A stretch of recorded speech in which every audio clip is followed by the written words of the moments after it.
হযরত তামিম বেদারি রাদিয়াল্লাহু তাআলা থেকে মারবি হাদিস, আমার প্যারা নবীর কাছে একদিন দেখতেছে হঠাৎ করে একটা উট দৌড়াতে দৌড়াতে আসতেছে। বুখারীতে এসেছে নবীজির কাছে আসার পরে ওই উটটা বৃদ্ধ ছিল, বুড়া উট আর কি, দৌড়াতে দৌড়াতে এসে নবীজির পিছনে দাঁড়ালো। আলা হযরত ইমাম আহমদ রাজা খান আলাইহি রাহমাত তিনি এটা তেনার কিতাবের মধ্যে উদ্ধৃত করেছেন। তিনি যেভাবে বয়ান করেছেন এই হাদিসটা আমি ওভাবে বয়ান করছি ভাইরা আমার। যখন তিনি বললেন যে আমার প্যারা নবীর কাছে ওই উটটা চলে আসলো, দেখা গেল ওই উটের মালিক কয়েকজন দৌড়াতে দৌড়াতে আসলো। আসার পর উটটার কানে কানে নবীজির কি জানি বললেন নবীজির কাছে। তখন ওই উটের মালিকরা এসে বলছে, ইয়া রাসূলুল্লাহ, উটটা আমাদের, যদি দিয়ে দিতেন তাহলে নিয়ে যেতাম। বলতেছে, তোমরা এই কেন উটের উপর জুলুম করবা? উট তো আমার কাছে নালিশ দিয়েছে। সুবহানাল্লাহ। শুধু এতটুকু বলার জন্য হাদিসটা বলছি, যে নবী উটের কথা শুনে সে নবী উম্মতের কথা শুনবে না?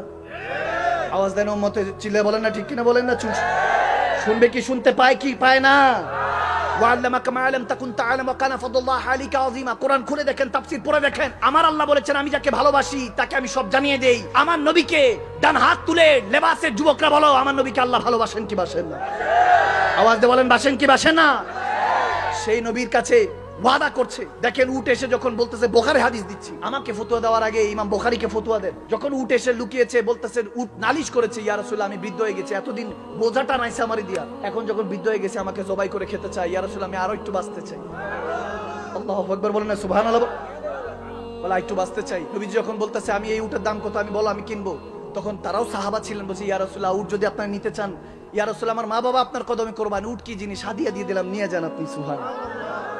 বলতেছে না, বলো প্রাইস কত, এটা দাম কত? তো ওই সময়কার কোথাও এসেছে 60 দিনার, কোথাও এসেছে 50 দিনার, কোথাও এসেছে 100 দিনার। বলে এত টাকা ইয়া রাসূলুল্লাহ, বাজারে বিক্রি করলে হয়তো পাবো। তখন হযরত বেলাল ছিলেন, সালমান ফারসি ছিলেন, হযরত ওমর ইবনে খাত্তাব শেরে খুদা মাওলা আলী ছিলেন, সবাই দাঁড়ানো। তখন হযরত ওমর এবং বেলালকে ডাক দিয়ে বলতেছেন, ওমর কি হাদিয়া দিয়ে দাও, টাকা কি চাই দিয়ে দাও। যখন দিয়ে দিচ্ছে, দেওয়ার পরে দেখেন আমার পেয়ারা নবী ওই উটটাকে পাওয়ার পরে এরপরে বলতেছে উটটাকে আদর করেছে। তারা চলে গেল টাকা পয়সা পেয়ে, যে ঠিক আছে যাও তোমরা চলে যাও। প্রথমে বলতেছি ইয়া রাসূলুল্লাহ, আপনি বললে এই উটের খেদমত করব, যেভাবে বলেন এভাবে করব, এখন আর কোনো জবাই করব না। আপনি বললে খেদমত করব, বলে না আমি কিনে রেখে দিয়েছি, এখন আমার কাছেই থাকবে। সুবহানাল্লাহ। তারা যখন চলে গেল, দয়াল নবীর কাছে এবার উট যখন এসে দাঁড়িয়ে আছে, আমার নবী উটটাকে আদর করতেছে। একটু চিন্তা করেন না, তাসাউরে হারিয়ে যান না, যদি নবীজি আমাদের মাথার মধ্যে একটু শরীর মোবারকে হাত রেখে বলতেন, টেনশন করিস না, আমি এখনো আছি। সে নবী আছে কি নাই? নবী আওলা বিল মুমিনিনা মিন আনফুসিহিম, কোরআনের কথা। আমার নবী মুমিনদের জানের চেয়ে নিকট। সুবহানাল্লাহ পড়েন না? বলেন নবীজি আসলে মিলাদ শরীফ পড়বো দাঁড়িয়ে, সাল্লাল্লাহু আলাইহি ওয়াসাল্লাম তাসলিমা, কেন আমরা দাঁড়িয়ে আমরা সালাম দিব এটা সেটা? নবী কি আসেন নাকি? না, মুমিন হলে নবী অন্তরের সাথে আছে, সাথেই আছে। যখন খুশি দাঁড়িয়ে সালাম দাও, বসে সালাম দাও, শুয়ে সালাম দাও। যদি একত্রিত হও সবাই মিলে তাসলিমা, সর্বোচ্চ সম্মান হলো দাঁড়িয়ে সালাম দাও। সুবহানাল্লাহ। ঈমান নবীর পক্ষে যে থাকবে মনে রাখবেন তার পক্ষে আল্লাহ, আর যার যে নবীর পক্ষে নাই তার সাথে বান্দাও নাই, খোদাও নাই। ঠিক কিনা? ঠিক কিনা? ঠিক কিনা? আরো জোরে ঠিক কিনা?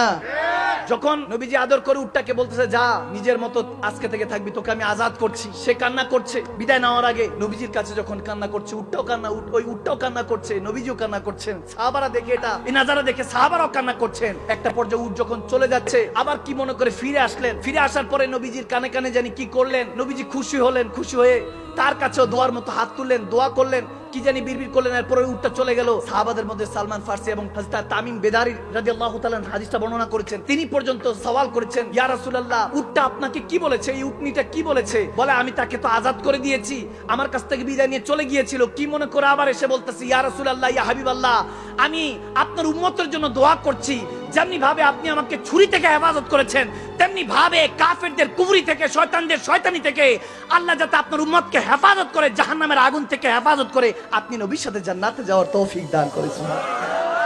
आज ले उनकी पना, आज मदद मांग उनसे, फिर ना माने कयामत में भी अगर मान गया। আরে এখনো সময় আছে, আমার নবী থেকে মদদ মাঙ্গেন, নবীজির কাছে চান। ইয়া রাসূলুল্লাহ, উম্মত বিপদে আছে, খোদার কসম করে বলছি, যদি ওয়াতাসমু বিহাবলিল্লাহ কি জামিআন ওয়ালা তাফারাকু, বিশৃঙ্খলা ভুলে রসুলের কোয়ার মতো একত্রিত হতে পারেন, আপনাকে আমাকে এই পৃথিবীর বুকে মুসলমানদেরকে দাবাবার মতো শক্তি পৃথিবীর মধ্যে নাই।